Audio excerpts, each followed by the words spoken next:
5. औद्योगिक समाज में परिवर्तन और विकास। आपने आखिरी बार कौन सी फिल्म देखी थी? आप निश्चित रूप से उसमें कार्य कर रहे अभिनेता एवं अभिनेत्री का नाम बता सकते हैं, परंतु क्या आपको ध्वनि एवं प्रकाश तकनीशियन, श्रृंगार करने वाले कलाकार और नृत्य निर्देशक का नाम याद है? कुछ लोगों का जैसे सेट को तैयार करने वाले बढ़ई, कारपेंटर के नाम का तो कहीं आभार के लिए जिक्र भी नहीं होता है, जबकि इन सब लोगों के सहयोग के बिना फिल्म बनाई नहीं जा सकती है। बॉलीवुड, मुंबई, महाराष्ट्र आपके और मेरे लिए एक स्वप्न लोक की तरह हो सकता है, परंतु बहुत से लोगों के लिए यह उनके कार्य करने का स्थान है। किसी अन्य उद्योग की तरह इसके कामगार भी संघ के सदस्य हैं। उदाहरण के लिए नर्तक, जोखिम के कार्य करने वाले कलाकार एवं अतिरिक्त कलाकार कनिष्ठ कलाकार संघ, जूनियर आर्टिस्ट एसोसिएशन के सदस्य होते हैं। उनकी मांग है कि 8 घंटे की शिफ्ट हो, मेहनताना वाजिब हो और कार्यावस्था सुरक्षित हो। इस उद्योग के उत्पादनों का विज्ञापन एवं बाजार में जाना फिल्म वितरक के द्वारा एवं सिनेमा हॉल मालिकों अथवा संगीत के कैसेट्स एवं वीडियोज बेचने वाली दुकानों के द्वारा होता है। और इस उद्योग में कार्य करने वाले लोग किसी अन्य उद्योग की तरह उसी शहर में रहते हैं, लेकिन शहर में उनके द्वारा किए गए विभिन्न कार्य, वे लोग कौन हैं और कितना कमाते हैं, पर निर्भर करता है। फिल्मी सितारे और कपड़ा मिलों के मालिक जुहू जैसे स्थानों पर रहते हैं, जबकि अतिरिक्त कलाकार और कपड़ा मिल के मजदूर गोरेगांव जैसी जगहों पर रहते हैं। कुछ 5 सितारा होटलों में जाते हैं और जापान का सुशी जैसा खाना खाते हैं, जबकि कुछ स्थानीय हाथगाड़ियों पर वड़ा पाव खाते हैं। मुंबई के लोगों को कहाँ वे रहते हैं, क्या वे खाते हैं और कितने कीमती कपड़े पहनते हैं के आधार पर विभाजित किया जाता है।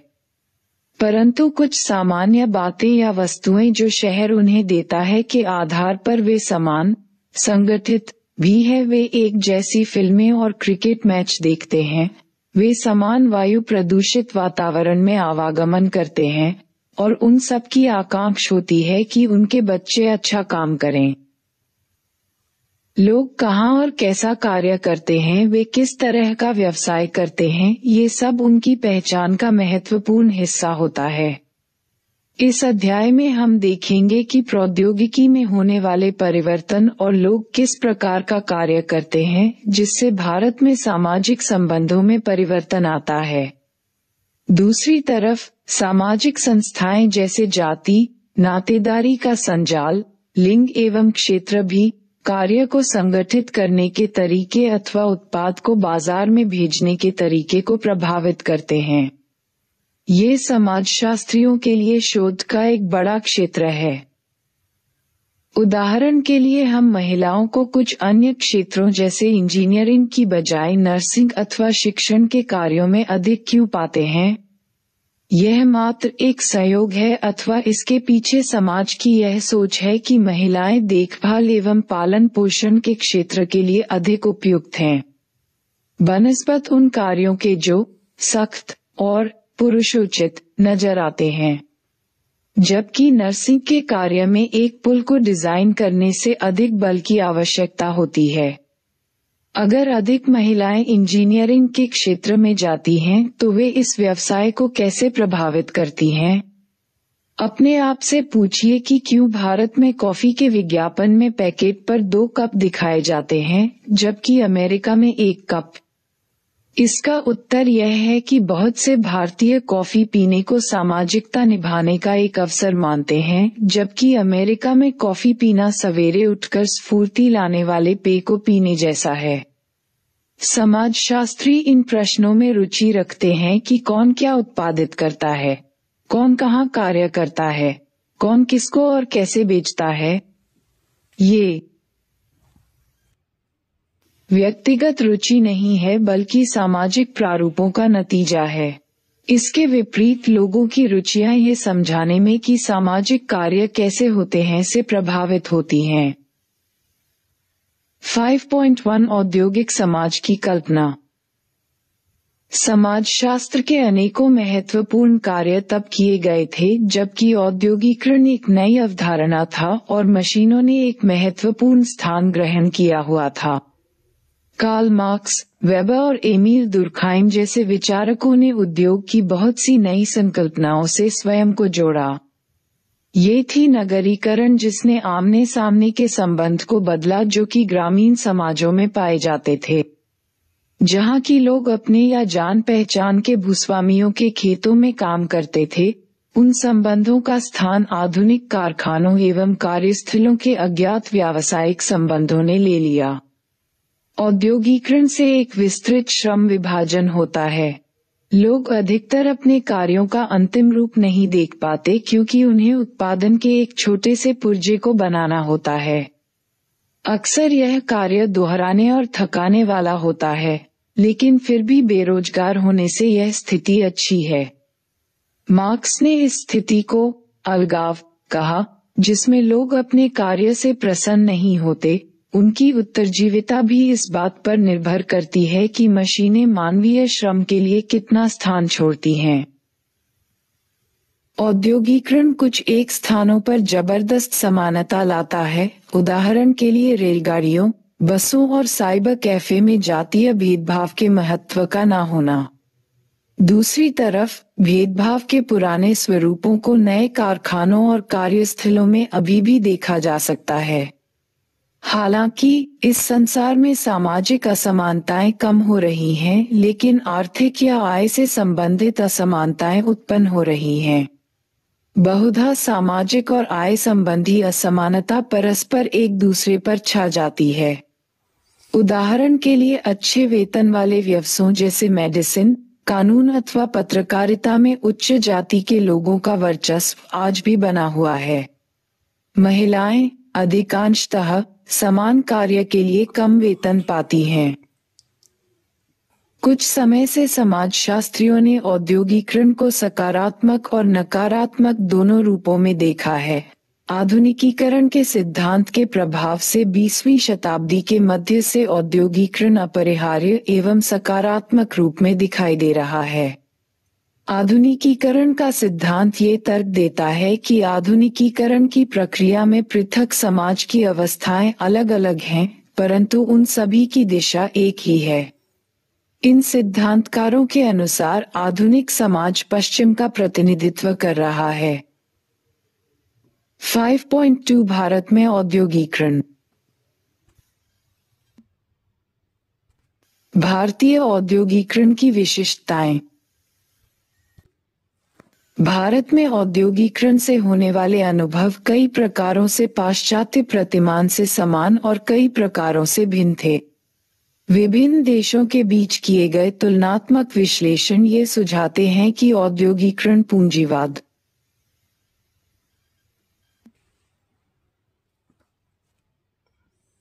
का कोई आदर्श प्रतिमान नहीं है। चलिए अब हम इसे भिन्नताओं के बिंदु से प्रारंभ करते हैं, इसे लोगों के कार्य करने के तरीके से संबद्ध करते हैं। विकसित देशों में जनसंख्या का एक बड़ा भाग नौकरी पेशा लोगों का होता है, उसके बाद उद्योगों में और 10% से कम कृषि कार्यों में लगे होते हैं। ILO के आंकड़े 2018-19 में भारत में लगभग 43% लोग प्राथमिक क्षेत्र, कृषि एवं खदान, 25% लोग द्वितीय क्षेत्र, उत्पादन, निर्माण और उपयोगिता, और 23% लोग तृतीय क्षेत्र, व्यापार, यातायात, वित्तीय सेवाएं इत्यादि में कार्यरत थे।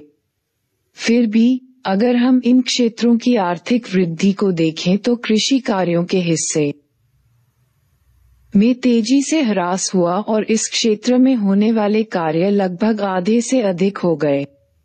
ये स्थिति बहुत ही गंभीर है क्योंकि इसका अर्थ ये हुआ कि जिस क्षेत्र में लोग ज्यादा कार्यरत हैं वह उन्हें अधिक आमदनी देने में सक्षम नहीं है।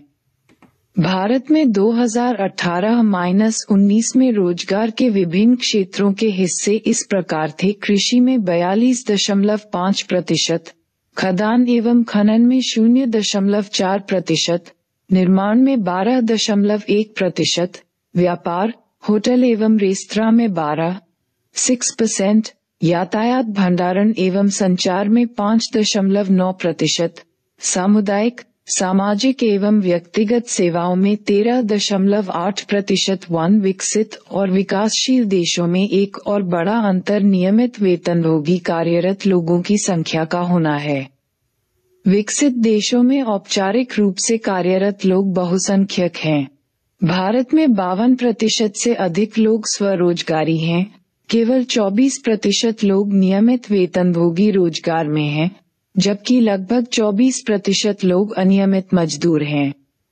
यहाँ दी गई तालिका में 1972-73 से 2018-19 तक ग्रामीण एवं नगरीय क्षेत्रों में होने वाले परिवर्तनों को दर्शाया गया है।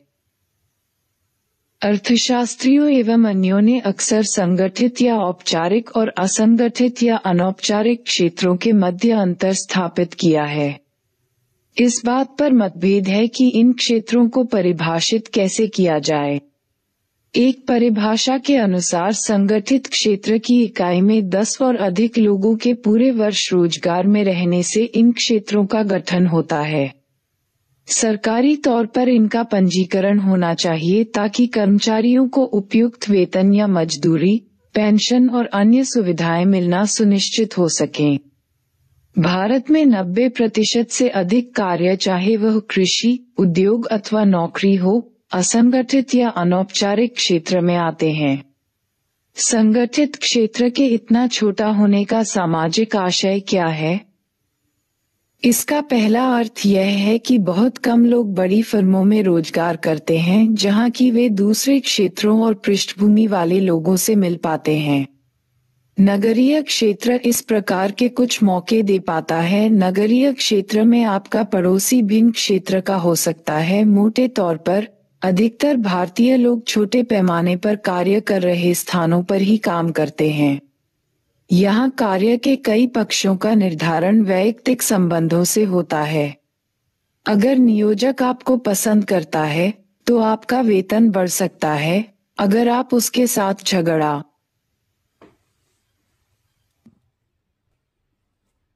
करते हैं तो आप अपना रोजगार भी गंवा सकते हैं। बड़े संस्थानों में ऐसा नहीं होता। वहाँ कार्य के निश्चित नियम होते हैं, वहाँ नियुक्ति अधिक पारदर्शी होती है, और अगर आपके अपने ऊंचे पदाधिकारी से कुछ मतभेद होते हैं तो उसकी शिकायत और क्षतिपूर्ति की निश्चित कार्यविधियां होती हैं। दूसरे, बहुत ही कम भारतीय सुरक्षित और लाभदायक नौकरियों में प्रवेश करते हैं। जो वहाँ हैं उनमें भी 2/3 सरकारी नौकरी करते हैं। इसीलिए लोग सरकारी नौकरियां प्राप्त करने के लिए बहुत मेहनत करते हैं।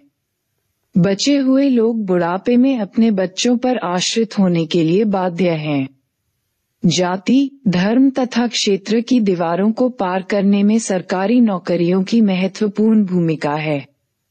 एक समाजशास्त्री तर्क देते हुए उन कारणों की चर्चा करते हैं कि भिलाई स्टील प्लांट में सांप्रदायिक दंगे क्यों नहीं होते हैं। कारण ये है कि वहाँ भारत के सभी भागों के लोग एक साथ काम करते हैं। तीसरे, बहुत ही कम लोग संघ के सदस्य हैं, जो कि सुरक्षित क्षेत्र की विशेषता है। अनौपचारिक एवं असंगठित क्षेत्र के कर्मी एकत्रित होकर सामूहिक रूप से अपने उपयुक्त वेतन और सुरक्षित कार्यावस्था के लिए लड़ने का अनुभव नहीं रखते। सरकार ने अब असंगठित क्षेत्रों की अवस्था पर निगरानी रखने के लिए नियम बनाए हैं, लेकिन वहाँ भी कार्यान्विति में नियोजक अथवा ठेकेदार की मनमर्जी ही प्रभावी होती है। भारत में स्वतंत्रता के प्रारंभिक वर्षों में औद्योगिकरण, रुई, जूट, कोयला खाने एवं रेलवे भारत के प्रथम आधुनिक उद्योग थे।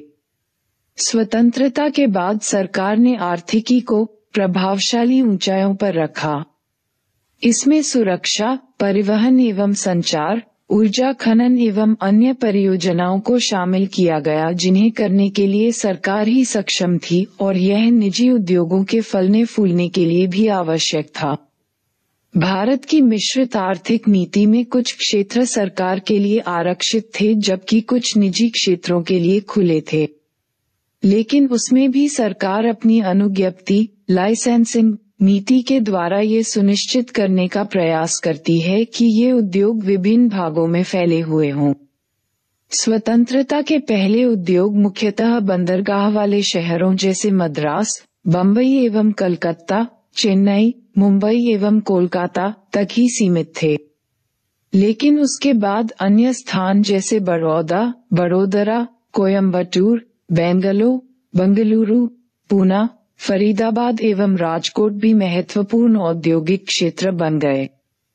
सरकार अन्य छोटे पैमाने के उद्योगों को भी विशिष्ट प्रोत्साहन एवं सहायता देकर प्रोत्साहित करने का प्रयास कर रही है।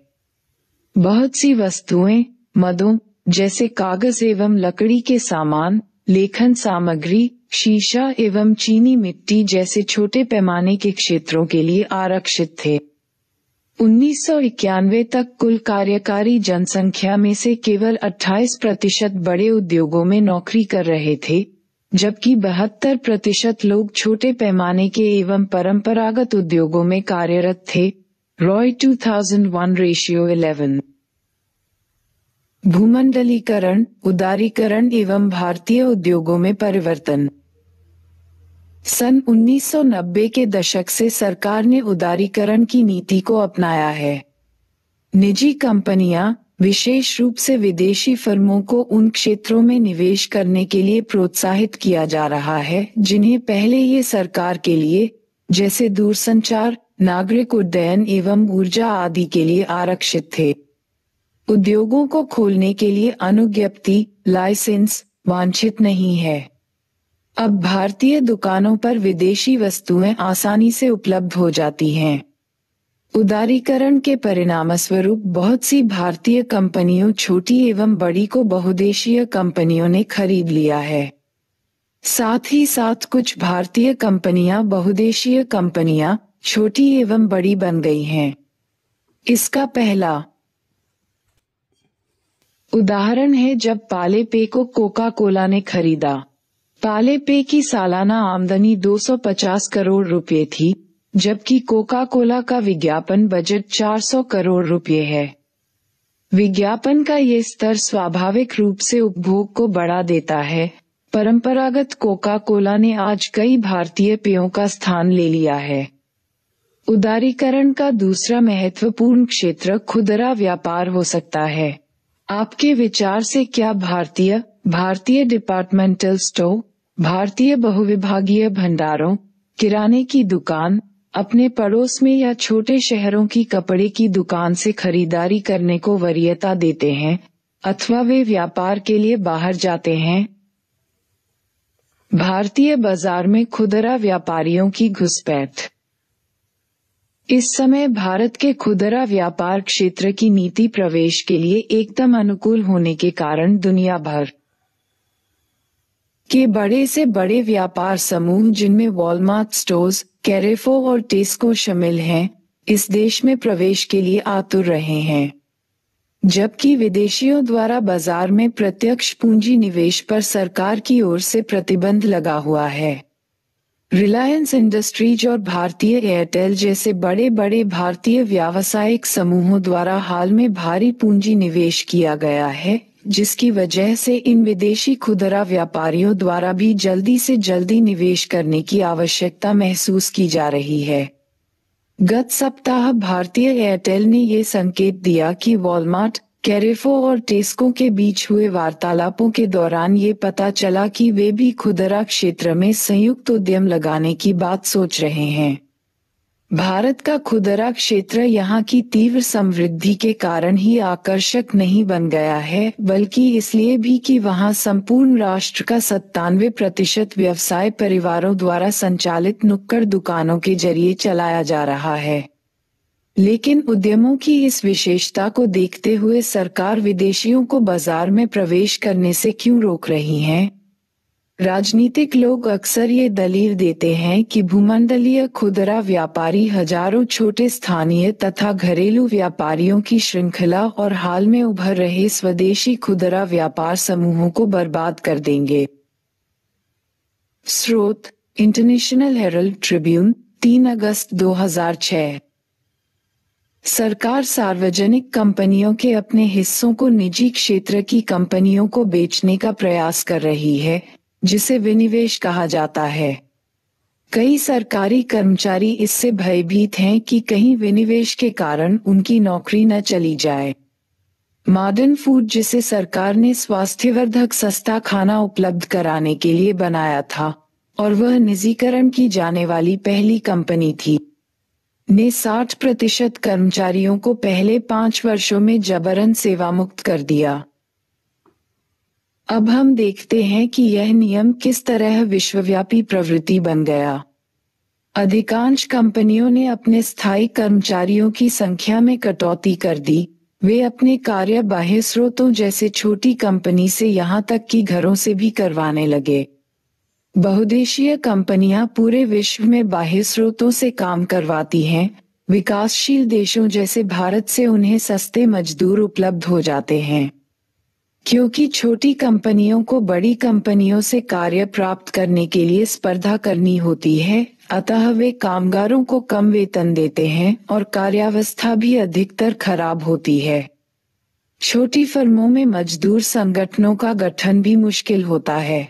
अधिकांश कंपनियां, यहाँ तक कि सरकार भी अब बाह्य स्रोतों और अनुबंध पर काम करवाने लगी है। लेकिन ये प्रवृत्ति निजी क्षेत्रों में विशेष रूप से दिखाई देती है। सारांश में, भारत अभी भी एक कृषि प्रधान देश है। सेवा क्षेत्र, दुकानें, बैंक, IT, उद्योग, होटल्स और अन्य सेवाओं के क्षेत्र में अधिक लोग आ रहे हैं और नगरीय मध्यवर्ग की संख्या भी बढ़ रही है। नगरीय मध्यवर्ग के साथ वे मूल्य जो टेलीविजन सीरियलों और फिल्मों में दिखाई देते हैं भी बढ़ रहे हैं। परंतु हम ये भी देखते हैं कि भारत में बहुत कम लोगों के पास सुरक्षित रोजगार हैं। यहाँ तक कि छोटी संख्या के स्थायी सुरक्षित रोजगार भी अनुबंधित कामगारों के कारण असुरक्षित होते जा रहे हैं। अब तक सरकारी रोजगार ही जनसंख्या के अधिकांश लोगों का कल्याण करने का एक बड़ा मार्ग था, लेकिन अब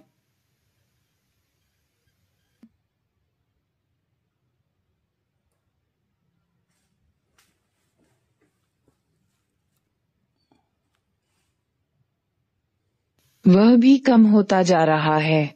कुछ अर्थशास्त्रियों ने इस पर विचार विमर्श भी किया, लेकिन विश्वव्यापी उदारीकरण एवं निजीकरण के साथ आमदनी की असमानताएं भी बढ़ रही हैं। आपको इस विषय पर अधिक जानकारी भूमंडलीकरण के अगले अध्याय में पढ़ने को मिलेगी। साथ ही बड़े उद्योगों में भी सुरक्षित रोजगार कम होता जा रहा है। सरकार ने भी उद्योग लगाने के लिए भूमि अधिग्रहण की नीति प्रारंभ की है। ये उद्योग आसपास के क्षेत्र के लोगों को रोजगार नहीं दिलवाते हैं, बल्कि ये वहां जबरदस्त प्रदूषण फैलाते हैं। बहुत से किसानों, जिनमें मुख्य रूप से आदिवासी शामिल हैं, कुल विस्थापितों में ये करीब 40% हैं, ने क्षतिपूर्ति की कम दर के लिए विरोध किया और इन्हें जबरन दिहाड़ी मजदूर बनना पड़ा और उन्हें बड़े शहरों के फुटपाथ पर काम करते देखा जा सकता है। आप अध्याय 3 में दी गई हितों की प्रतियोगिता की परिचर्चा को याद कीजिए। अगले भाग में हम देखते हैं कि लोग किस तरह काम पाते हैं, वे वास्तव में अपने कार्यस्थल पर क्या करते हैं और किस तरह की कार्यावस्था से रूबरू होते हैं। 5.3 लोग काम किस तरह पाते हैं। अगर आप बुधवार सुबह का टाइम्स ऑफ इंडिया देखेंगे तो उसमें टाइम्स असेंट के नाम से एक विशिष्ट पृष्ठ पाएंगे। यहाँ रोजगार के विज्ञापन होते हैं और अपने आप से अथवा अपने कामगार से अच्छा काम लेने के लिए प्रेरित करने के सुझाव होते हैं। बॉक्स सम 5.2 सार्वजनिक क्षेत्र की नौकरियों का एक उदाहरण है। काम पाने वाले व्यक्ति को अन्य लाभ जैसे मकान किराया भत्ता भी मिलता है। कार्य के लिए वांछित योग्यताएं बहुत विस्तार से वर्णित होती हैं। ऐसे कार्यों में पदोन्नति के प्रावधान होते हैं और आपकी वरिष्ठता को भी स्वीकारा और महत्व दिया जाता है। अब हम बॉक्स सम 5.3 में निजी क्षेत्र की नौकरियों के बारे में जानकारी प्राप्त करते हैं। ये भी एक नियमित वेतन वाली नौकरी है। यह एक जाने माने होटल की नौकरी है, लेकिन यहाँ वेतन एवं जरूरी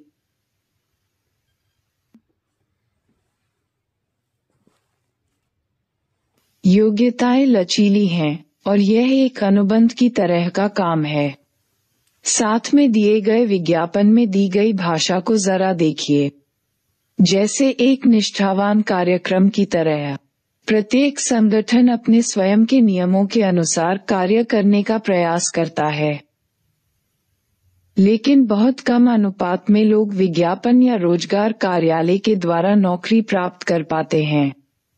वे लोग जो स्वनियोजित हैं, जैसे नलसाज, बिजली मिस्त्री और बढ़ई, खाती या तरखान एक तरफ हैं और निजी ट्यूशन देने वाले अध्यापक, वास्तुकार और स्वतंत्र रूप से काम करने वाले छाया चित्रकार दूसरी तरफ हैं। इन सभी की कार्य अवधि इनके निजी संपर्कों पर निर्भर रहती है। वे सोचते हैं कि उनका काम ही उनका विज्ञापन है। मोबाइल फोन ने नलसाजों एवं अन्य ऐसे लोगों की जिंदगी को अधिक सरल बना दिया है। लोगों के लिए कार्य कर सकते हैं। अब वे ज्यादा एक फैक्ट्री के कामगारों को रोजगार देने का तरीका भिन्न होता है। पहले बहुत से कामगार ठेकेदार या काम देने वालों से रोजगार पाते थे। कानपुर कपड़ा मिल में रोजगार दिलाने वाले को मिस्त्री बोलते थे और वे खुद भी वहां काम करते थे। वे समान क्षेत्रों या समुदायों से मजदूर की तरह आते थे, परंतु मालिक उन पर कृपालु होते थे, अतः वे सब कामगारों के मुखिया बन जाते थे। दूसरी तरफ मिस्त्री निजी कामगारों पर समुदाय संबंधी दबाव डालता था। आजकल काम दिलाने वाले का महत्व कम हो गया है और कार्यकारिणी तथा यूनियन दोनों ही अपने लोगों को काम दिलाने में महत्वपूर्ण भूमिका निभाते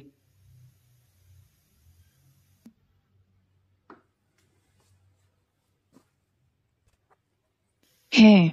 कुछ कामगार यह भी चाहते हैं कि उनका काम उनके बच्चों को दे दिया जाए। बहुत सी फैक्ट्रियों में बदली कामगार भी होते हैं, जो कि छुट्टी पर गए हुए मजदूरों के स्थान पर काम करते हैं। बहुत से बदली कामगार एक ही कंपनी में बहुत लंबे समय से काम कर रहे होते हैं, किंतु उन्हें सबके समान स्थायी पद और सुरक्षा नहीं दी जाती है। इसे संगठित क्षेत्र में अनुबंधित कार्य कहते हैं। रोजगार के अवसरों में दो तत्व शामिल होते हैं। एक, किसी संगठन में रोजगार। 11, स्वरोजगार। हाल ही में भारत सरकार के कई कार्यक्रम जैसे मुद्रा योजना, आत्मनिर्भर भारत या मेक इन इंडिया कार्यक्रम वे नीतिगत प्रयास हैं जो रोजगार एवं स्वरोजगार को संभव बनाते हैं। इन प्रयासों से हाशिए पर खड़े हुए लोग, जैसे अनुसूचित जाति, अनुसूचित जनजाति एवं महिलाओं सहित सभी वर्गों का समर्थन करने की उम्मीद है। इन सकारात्मक प्रयासों ने भारत के युवाओं, जिन्हें जनांकीय डिविडेंड भी कहा जाता है, को विकास की प्रक्रिया से जोड़ दिया गया। हालांकि दिहाड़ी मजदूरों के काम की ठेकेदारी व्यवस्था ज्यादातर भवन निर्माण कार्य के स्थान पर या ईंटें बनाने के स्थान आदि पर दिखाई देती है। ठेकेदार गांव जाता है और वहां काम चाहने वालों से इसके बारे में पूछता है। वह उन्हें कुछ पैसा उधार भी देता है। उधार दिए गए पैसे में काम के स्थान तक आने के यातायात का पैसा होता है। उधार पैसा अग्रिम दिहाड़ी माना जाता है और जब तक उधार नहीं चुक जाता वह बिना पैसे के काम करता है। पहले कृषि मजदूर अपने कर्जे के बदले जमींदार के पास बंधुआ मजदूर की तरह रहते थे। अब उद्योगों में अनियत कामगार के रूप में जाते हैं। हालांकि वे अभी भी कर्जदार हैं, परंतु वे अनुबंधक के अन्य सामाजिक दायित्वों से बंधे हुए नहीं होते हैं। इस अर्थ में वे औद्योगिक समाज में अधिक मुक्त हैं। वे अनुबंध को तोड़कर किसी और के यहाँ काम ढूंढ सकते हैं। कभी कभी पूरा परिवार प्रवासन कर जाता है और बच्चे काम में अपने माता पिता की सहायता करते हैं। दक्षिण गुजरात के ईंट के भट्टों में मजदूरों के दल। दक्षिणी गुजरात में ईंट के बाड़े में काम होने के मौसम में लगभग 30 से 40 हजार कामगार कार्य करते हैं। ईंट के भट्टों के मालिक ऊंची जाति के लोग जैसे पारसी या देसाई होते हैं। प्रजापति जाति के लोग इन ईंट के बाड़े पर अपना पारंपरिक मिट्टी का कार्य करते हैं। कामगार अधिकांशतः स्थानीय या प्रवासी दलित होते हैं। उन्हें ठेकेदार के द्वारा रोजगार पर रखा जाता है और ये 9 से 11 सदस्यों की टोली में काम करते हैं। पुरुष मिट्टी को सानते और उसे ईंट का आकार देते हैं तथा छोटे बच्चे उन्हें सुखाने के स्थान पर ले जाते हैं। महिलाओं और लड़कियों की एक टोली ईंटों को भट्टों पर ले जाती है, जहां पुरुष उन्हें पकाते हैं और फिर से उन्हें ट्रकों पर लाद दिया जाता है। प्रत्येक टोली रोजाना 2500 से 3000 ईंटें बना लेती है। जल्दी काम करने वाला समूह 10 घंटे में और धीमे काम करने वाला 14 घंटे में अपना काम खत्म करता है। 6 वर्ष की उम्र से बच्चे पिता द्वारा बनाई गई ताजा ईंटों को रात में उठाने का काम करते हैं। गीली ईंटों का वजन लगभग 3 किलो होता है। रात के अंधेरे में छोटे बच्चे एक एक ईंट को आधार पट्टी पर रखने के लिए दौड़ते हैं। जब वे 9 वर्ष के हो जाते हैं तो उन्हें 2 ईंटें उठाने की पदोन्नति मिलती है। समाजशास्त्री जॉन ब्रेमन कहते हैं कि उनके माता पिता उन्हें रोते हुए उनके बिस्तरों से जगा देते हैं। काम को किस तरह किया जाता है? इस भाग में हम ये जानकारी देंगे कि काम को वास्तव में किस तरह किया जाता है। हमारे आसपास हम जिन उत्पादों को देखते हैं उन्हें कैसे बनाया जाता है। एक ऑफिस या फैक्ट्री में मैनेजर और कामगारों के संबंध कैसे होते हैं। भारत में बड़े कार्यस्थलों में संपूर्ण कार्य को स्वतः घर में हो रहे उत्पादन की तरह किया जाता है। मैनेजर का मुख्य कार्य होता है कामगारों को नियंत्रित रखना और उनसे अधिक काम करवाना। कामगारों से अधिक कार्य करवाने के 2 तरीके होते हैं। पहला, कार्य के घंटों में वृद्धि। दूसरा, निर्धारित दिए गए समय में उत्पादित वस्तु की मात्रा को बढ़ा देना।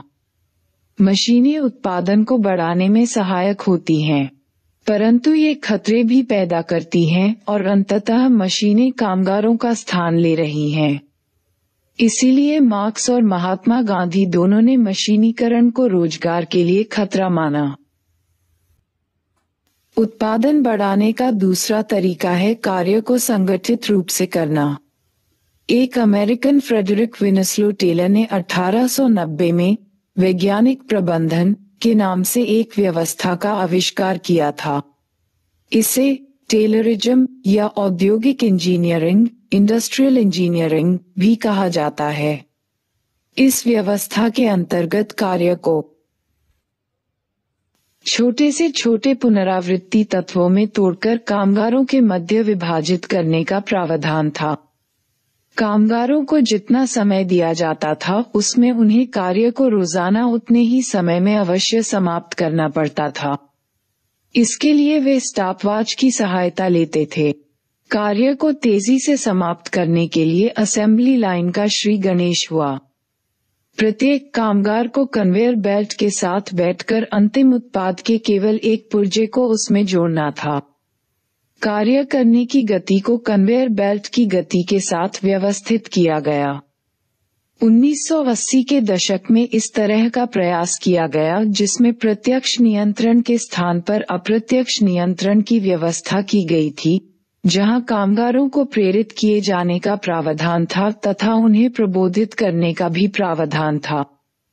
परंतु हम कभी-कभी ही इस पुरानी टायलरिज्म प्रक्रिया को बचा हुआ पाते हैं। भारत का एक सबसे पुराना उद्योग है कपड़ा मिल। वहाँ के कामगार अपने आप को मशीन के विस्तार की तरह वर्णित करते हैं। एक पुराना बुनकर रामचंद्र जो कि 1940 में कानपुर कपड़ा मिल में काम करता था कहता है, आपको ऊर्जा की आवश्यकता होती है। आंखें, गर्दन, टांगे, हाथ और शरीर का प्रत्येक हिस्सा घूमता है। बुनाई के काम में लगातार टकटकी लगानी पड़ती है। आप कहीं नहीं जा सकते। आपका पूरा ध्यान मशीन पर केंद्रित होना चाहिए। जब 4 मशीनें चल रही हों तो चारों को चलना चाहिए, उन्हें रुकना नहीं चाहिए। जोशी 2003। अधिक मशीनों वाले उद्योगों में कम लोगों को काम दिया जाता है, लेकिन जो होते हैं उन्हें भी मशीनी गति से काम करना होता है। मारुति उद्योग लिमिटेड में प्रत्येक मिनट में 2 कारें तैयार होकर एकत्रित होने वाले स्थान पर आ जाती हैं। पूरे दिन में कामगारों को केवल 45 मिनट का विश्राम मिलता है। 2 चाय की छुट्टियां 7.5 मिनट प्रत्येक और आधा घंटा खाने की छुट्टी। उनमें से प्रत्येक 40 वर्ष का होने तक पूरी तरह थक जाता है और स्वैच्छिक अवकाश ले लेता है। जबकि उत्पादन अधिक हो रहा है और कारखाने में स्थायी रूप से काम करने वालों की संख्या कम हो गई है। कारखाने में सभी कार्य जैसे सफाई, सुरक्षा यहाँ तक कि पुर्जों का उत्पादन भी बाह्य स्रोतों से होता है। पुर्जे देने वाले कारखाने के आसपास ही रहते हैं और प्रत्येक पुर्जे को 2 घंटे या नियत समय में भेज देते हैं। बाह्य स्रोतों से किया गया कार्य समय पर पूरा हो जाता है और कंपनी को सस्ता पड़ता है। लेकिन इससे कामगारों में तनाव आ जाता है। अगर उनकी सप्लाई नहीं आ पाती तो उनके उत्पादन का लक्ष्य विलंब से पूरा हो पाता है, और जब वह आ जाता है तो उसे रखने के लिए उन्हें भागदौड़ करनी पड़ती है। कोई आश्चर्य नहीं अगर ऐसा करने में वे पूरी तरह निढाल हो जाते हैं। अब जरा सेवा के क्षेत्रों को देखा जाए। सॉफ्टवेयर में काम करने वाले लोग मध्यम वर्गीय और पुनर्तः शिक्षित होते हैं।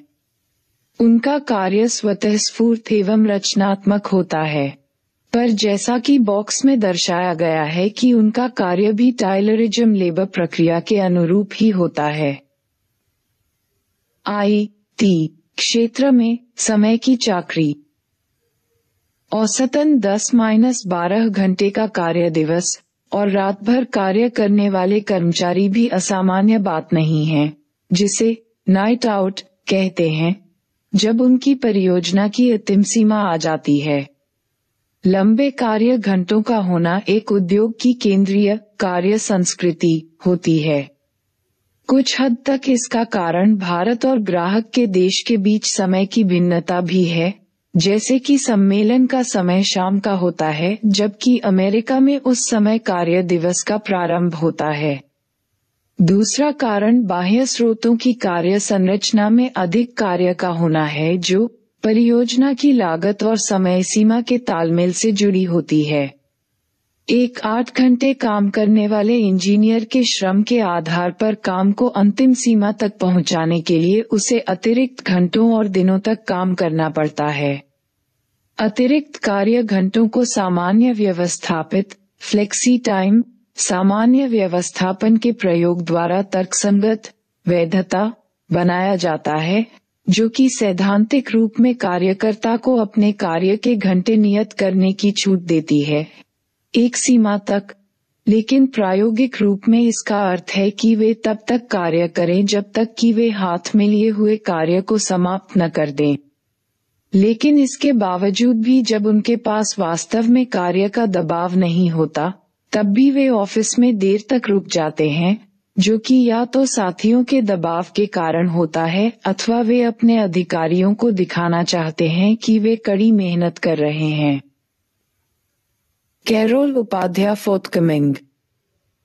इन कार्य घंटों के परिणामस्वरूप बंगलो, हैदराबाद और गुड़गांव जैसे स्थानों जहां बहुत सी IT कंपनियां और कॉल सेंटर हैं, दुकानों और रेस्तरां ने भी अपने खुलने का समय बदल दिया है और देरी से खुलने लगे हैं। अगर पति पत्नी दोनों नौकरी करते हैं तो बच्चों को शिशुपालन गृह में छोड़ा जाता है। संयुक्त परिवार जो कि लुप्तप्राय हो गए थे भी औद्योगिकरण के कारण फिर से बनने लगे हैं। हम देखते हैं कि दादा दादी बच्चों की मदद से परिवार में पुनः स्थापित हो गए हैं। समाजशास्त्र में एक महत्वपूर्ण विवाद है कि क्या औद्योगिकरण और नौकरी में परिवर्तन से जिसमें कि ज्ञान पर आधारित कार्य जैसे सूचना तकनीक है, क्या इनसे समाज की कुशलता बढ़ रही है? भारत में सूचना तकनीक की वृद्धि को वर्णित करने के लिए प्रायः एक सूक्ति सुनने में आती है, नॉलेज इकोनॉमी, ज्ञान आर्थिकी। लेकिन आप एक किसान की दक्षता की तुलना किससे करेंगे जो ये जानता है कि कई सौ फसलों को कैसे उगाया जाता है? क्या आप उसकी मौसम, मिट्टी और बीज की समझ पर विश्वास करेंगे या कि एक सॉफ्टवेयर व्यवसाय पर? दोनों ही अपने कार्यों में दक्ष हैं, लेकिन अलग तरह से। प्रसिद्ध समाजशास्त्री हैरी ब्रेवरमैन ये तर्क देते हैं कि वास्तव में मशीनों का प्रयोग कार्यकर्ताओं की दक्षता को कम करता है। उदाहरण के लिए पहले वास्तुकार को नक्काशी में दक्षता भी हासिल थी, परंतु अब कंप्यूटर उनके बहुत से काम कर देता है। 5.5 कार्यावस्थाएं। हम सबको शक्ति, एक मजबूत घर, कपड़े और अन्य सामानों की आवश्यकता होती है, लेकिन हमें याद रखना चाहिए ये किसी के, प्रायः बहुत खराब अवस्था में, काम करने की वजह से हमें प्राप्त होते हैं। सरकार ने कार्य की दशाओं को बेहतर करने के लिए बहुत से कानून बना दिए हैं। अब हम एक खदान की अवस्था को देखते हैं जहां बहुत से लोग काम करते हैं। केवल कोयले की खान में ही 5.5 लाख लोग काम करते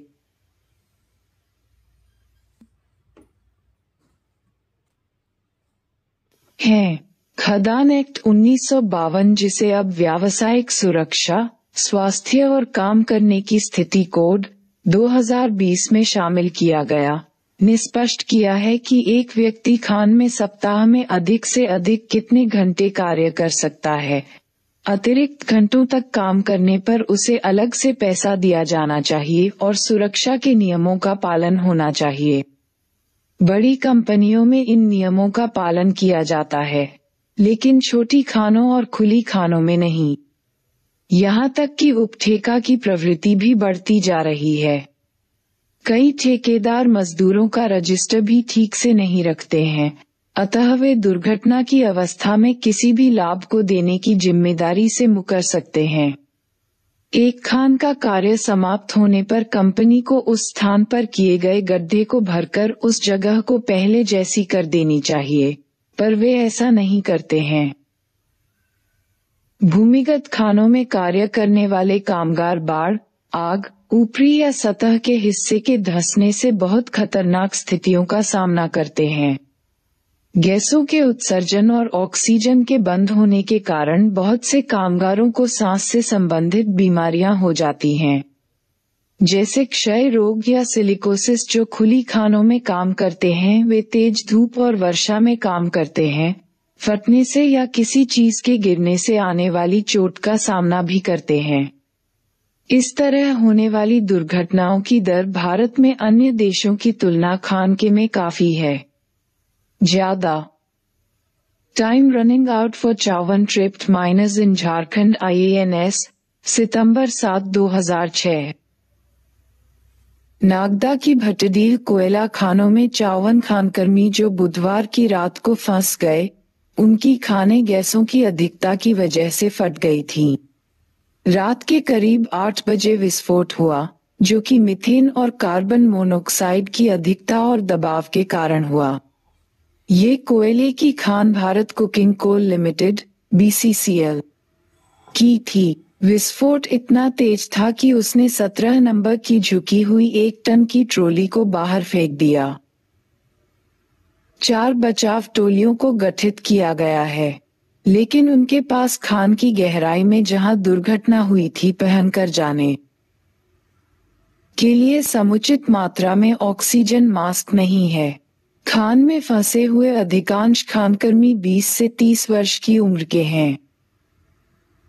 परिवार के लोगों और यूनियन लीडरों ने BCCL के व्यवस्थापकों पर दोषारोपण किया है।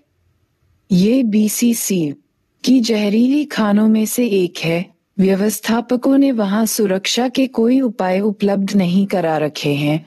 संघ के एक सदस्य ने बताया कि खान में पानी छिड़कने की मशीन और गैस टेस्टिंग मशीन उपलब्ध होनी चाहिए थी, लेकिन वहां ऐसा कोई इंतजाम नहीं किया गया है। कई उद्योगों में कामगार प्रवासी होते हैं। मछली संसाधन जो समुद्र के किनारे होते हैं में अधिकांशतः तमिलनाडु, कर्नाटक एवं केरल की एकल युवा महिलाएं कार्य करती हैं। ये 10-12 की संख्या में एक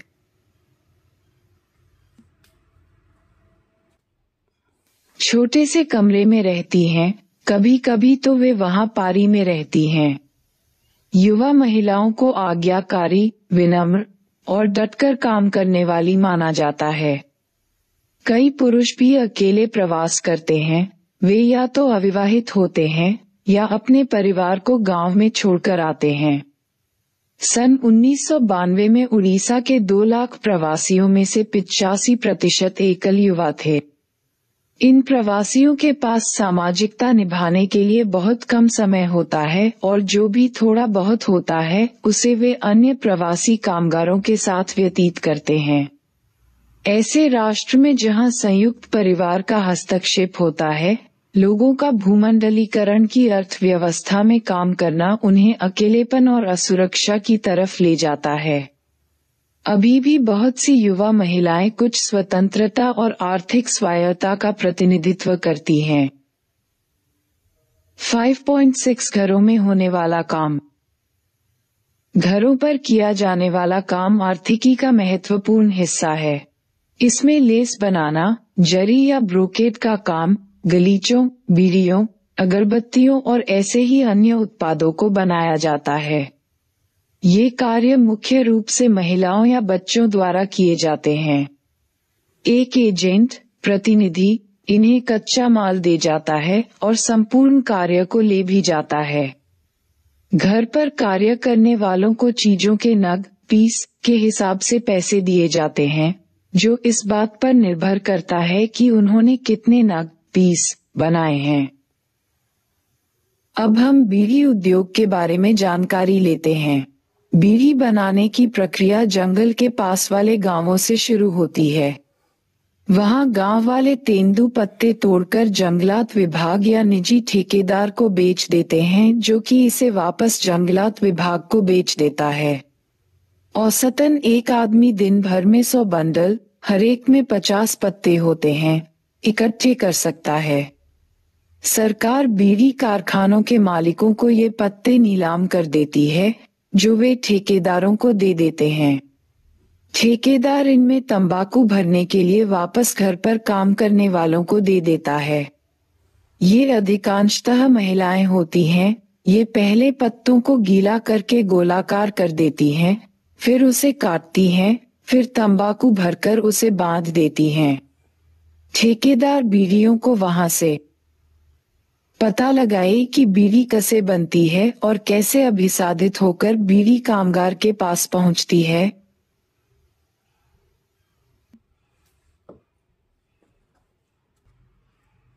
लेकर उसे उत्पादक को बेच देता है, जो इन्हें पकाता या सेकता है और अपने ब्रांड का लेबल लगा देता है।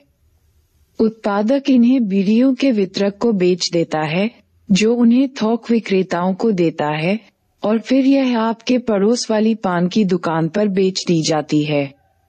ये पाई डायग्राम दिखाता है कि कैसे खपत हुई बीड़ी के मूल्य को वितरित किया जाता है। भंडारी 2005 410 निर्माता को अपने ब्रांड की वजह से सबसे ज्यादा पैसा मिलता है। ये ब्रांड की शक्ति को दर्शाता है।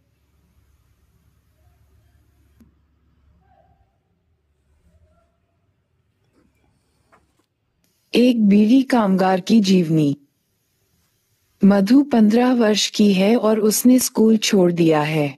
8वीं में फेल होने के बाद उसने स्कूल जाना छोड़ दिया। उसके पिता दर्जी थे, जिनकी पिछले वर्ष मृत्यु हो गई। उसके पिता को क्षय रोग, तपेदिक था, इसलिए बच्चों और मां के लिए काम करना जरूरी हो गया। उसका बड़ा भाई 17 वर्ष का है और एक किराने की दुकान पर काम करता है। छोटा भाई 14 वर्ष का है और चॉकलेट की पैकिंग करता है। मधु और उसकी माँ बीड़ियों को रोल करती हैं। मधु ने बहुत छोटी उम्र से बीड़ियां रोल करना शुरू कर दिया था। उसे ये पसंद है क्योंकि इससे उसे माँ और अन्य औरतों के पास बैठने और उनकी बातचीत सुनने का मौका मिलता है। वह रोल किए गए तेंदू पत्ते में तंबाकू भरती है। वह घर के कामकाज के अलावा दिन भर यही काम करती है। रोजाना लंबे समय तक एक ही मुद्रा में बैठे रहने के कारण उसकी पीठ में दर्द हो गया है। मधु फिर से स्कूल जाना चाहती है। कोष्टक 2020-21 के दौरान कोविड-19 महामारी के कारण सैकड़ों और हजारों इस सेक्टर कर्मचारियों ने घर से काम किया। घर आधारित काम तथा घर से काम करने वालों के बीच अंतर और समानताओं का पता लगाएं। 5.7 हड़तालें एवं मजदूर संघ। बहुत से कामगार मजदूर संघ के भाग होते हैं। भारत में मजदूर संघों में क्षेत्रीयवाद और जातिवाद जैसी बहुत सी समस्याएं होती हैं। एक मिल में काम करने वाले दत्ता ईसवाकर बताते हैं कि बंबई की मिलों में जाति छाई हुई है लेकिन सभी मिलों में नहीं। वे उनके साथ बैठकर पान खाते हैं। विष्णु, एक महार कामगार जो मॉडर्न मिल में काम करता है, लेकिन वे उसके हाथ से पानी नहीं पीते, उसके साथ बुरा व्यवहार नहीं करते। वे उनके दोस्त हैं लेकिन वे उसके घर कभी नहीं जाते, अथवा वे किसी भी महार के खाने के डिब्बे से कुछ भी नहीं खाते। मजेदार बात है कि मराठी कामगार उत्तर भारत के कामगारों की जाति के बारे में पता नहीं लगा पाते, अतः उनके साथ वे अछूतों वाला व्यवहार नहीं करते। मेनन और अदारकर 2004 रेशियो 113। कभी कभी काम की बुरी दशाओं के कारण कामगार हड़ताल कर देते हैं। वे काम पर नहीं जाते। तालाबंदी की दशा में व्यवस्थापक मिल का दरवाजा बंद कर देते हैं और मजदूरों को अंदर जाने से रोकते हैं। हड़ताल करना मुश्किल फैसला होता है क्योंकि व्यवस्थापक अतिरिक्त मजदूरों को बुलाने का प्रयास करते हैं। कामगारों के लिए भी बिना वेतन के रहना मुश्किल हो जाता है।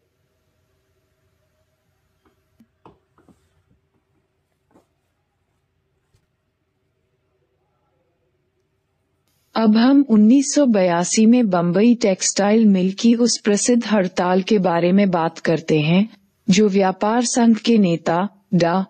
दत्ता सामंत की अगुवाई में हुई थी और जिसकी वजह से लगभग 2.5 लाख कामगार और उनके परिवार के लोग प्रभावित हुए थे। कामगारों की मांग थी कि उन्हें बेहतर मजदूरी और अपने खुद के संघ बनाने की इजाजत दी जाए। Bombay industrial relations act BIRA के अनुसार एक संघ बनाने की अनुमति अप्रूव्ड लेनी चाहिए और अनुमति लेने का तरीका यही है कि हड़ताल का विचार त्याग दिया जाए।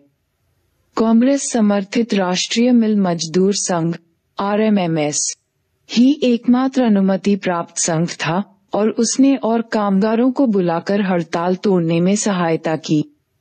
सरकार ने भी कामगारों की मांगों को नहीं सुना। धीरे धीरे 2 सालों के बाद लोगों ने काम पर जाना शुरू कर दिया क्योंकि वे परेशान हो चुके थे। लगभग 1 लाख कामगार बेरोजगार हो गए और वापस अपने गांव लौट गए या दिहाड़ी पर काम करने लगे। शेष आसपास के दूसरे छोटे कस्बों जैसे भिवंडी, मालेगांव और इच्छालकारंजी के बिजली करघा क्षेत्रों में काम करने चले गए। मिल मालिक आधुनिकीकरण और मशीनों पर निवेश नहीं करते हैं। आजकल वो अपनी मिलों को स्थावर संपदा व्यापारियों, रियल एस्टेट डीलर्स को सुख सुविधा संपन्न बहुमंजिली इमारतें बनाने के लिए बेचने का प्रयास कर रहे हैं। इस पर एक झगड़ा शुरू हो गया है कि बंबई के भविष्य को कौन परिभाषित करेगा, कामगार जो इसे बनाते हैं या मिल मालिक और स्थावर संपदा व्यापारी। जयप्रकाश भिलाड़ मिल के भूतपूर्व कामगार, महाराष्ट्र गिरनी कामगार संघ के महासचिव हैं। कपड़ा मिल के कामगार केवल अपना वेतन और महंगाई भत्ता लेते हैं, इसके अलावा उन्हें कोई और भत्ता नहीं मिलता। हमें केवल 5 दिन का आकस्मिक अवकाश मिलता है।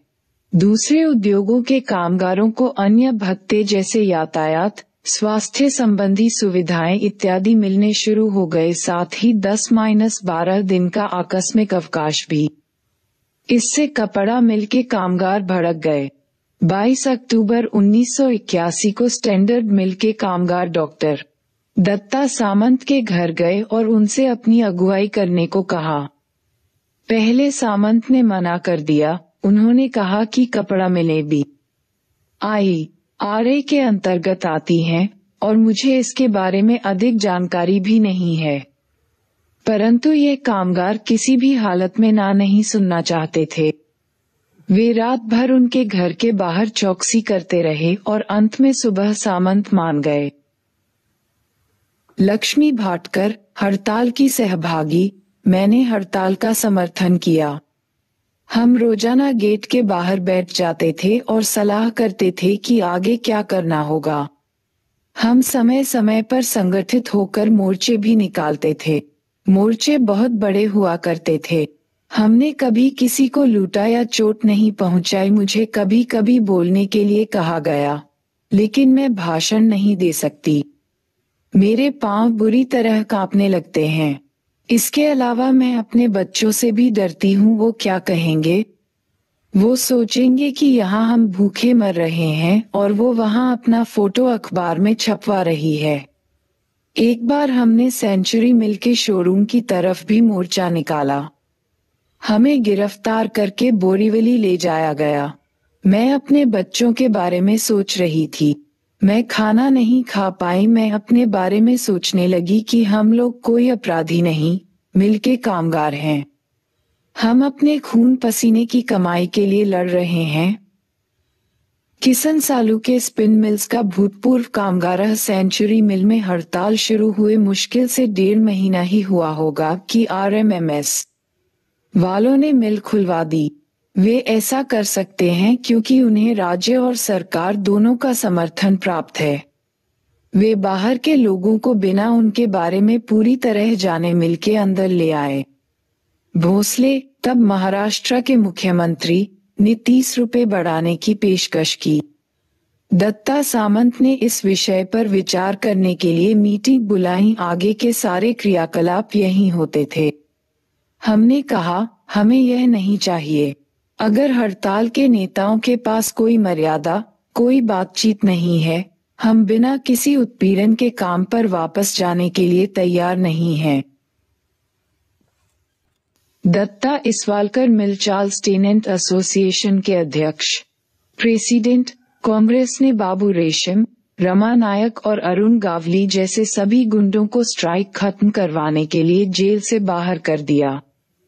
हमारे पास स्ट्राइक तोड़ने वालों को मारने के अलावा और कोई विकल्प नहीं था। हमारे लिए ये जीवन मृत्यु का प्रश्न था। भाई भोसले, 1982 की हड़ताल में RMMS के महासचिव हमने 3 महीने की हड़ताल के बाद लोगों को वापस काम पर बुलाना शुरू कर दिया। हम सोचते थे कि अगर लोग काम पर जाना चाहते हैं तो उन्हें जाने देना चाहिए। वास्तव में यह उनकी सहायता ही थी। माफिया गैंग के बीच में आ जाने के बारे में मैं उसके लिए उत्तरदायी था। ये दत्ता सामंत जैसे लोग सुविधाजनक समय का इंतजार कर रहे हैं और आराम से काम पर जाने वालों का इंतजार कर रहे हैं। हमने परेल एवं अन्य स्थानों पर प्रतिपक्षी समूहों को तैयार किया था। स्वाभाविक रूप से वहां कुछ झगड़ा, कुछ खून खराबा हो सकता था। जब रमा नायक की मृत्यु हुई तो उस वक्त के मेयर भुजबल उसके सम्मान में अपनी ऑफिस की कार में आए। इन लोगों की ताकतों को एक समय या अन्य अनेक लोगों द्वारा राजनीति में इस्तेमाल किया गया। किसन सालू के भूतपूर्व मिल कामगार, वह मुश्किल समय था। हमने अपने सारे बर्तन बेच दिए थे। हमें अपने बर्तनों को सीधा उठाकर ले जाते हुए शर्म आती थी, इसलिए हम उन्हें बोरियों में लपेटकर बेचने के लिए दुकानों पर ले जाते थे। वो ऐसे दिन थे जब हमारे पास खाने के लिए पानी के अलावा कुछ नहीं था। हम लकड़ी के बुरादे को ईंधन की जगह जलाते थे। मेरे 3 बेटे हैं। कई बार बच्चों के पीने के लिए दूध नहीं होता था। मुझसे उनकी यह भूख बर्दाश्त नहीं होती थी। मैं अपनी छतरी लेकर घर से बाहर चला जाता था। सिंधु मरहने, भूतपूर्व मिल कामगार, RMMS वाले और गुंडे मुझे भी जबरदस्ती काम पर वापस ले जाने के लिए आए, पर मैंने जाने से इनकार कर दिया। जो महिलाएं मिल में रहकर काम कर रही थीं, उनके साथ क्या हो रहा था इस बारे में तरह तरह की अफवाहें चारों तरफ फैली थीं। वहां बलात्कार की घटनाएं घटी थीं। अपने आसपास वाले किसी भी व्यवसाय को चुनिए और इसका वर्णन निम्नलिखित पंक्तियों में कीजिए। क. कार्य शक्ति का सामाजिक संगठन, जाति, जेंडर, आयु, क्षेत्र। ख. मजदूर प्रक्रिया, काम किस तरह किया जाता है। ग. वेतन एवं अन्य सुविधाएं। घ. कार्यावस्था, सुरक्षा, आराम का समय, कार्य के घंटे इत्यादि। अथवा 2. ईंटें बनाने के, बीड़ी रोल करने के सॉफ्टवेयर इंजीनियर या खदान के काम जो बॉक्स में वर्णित किए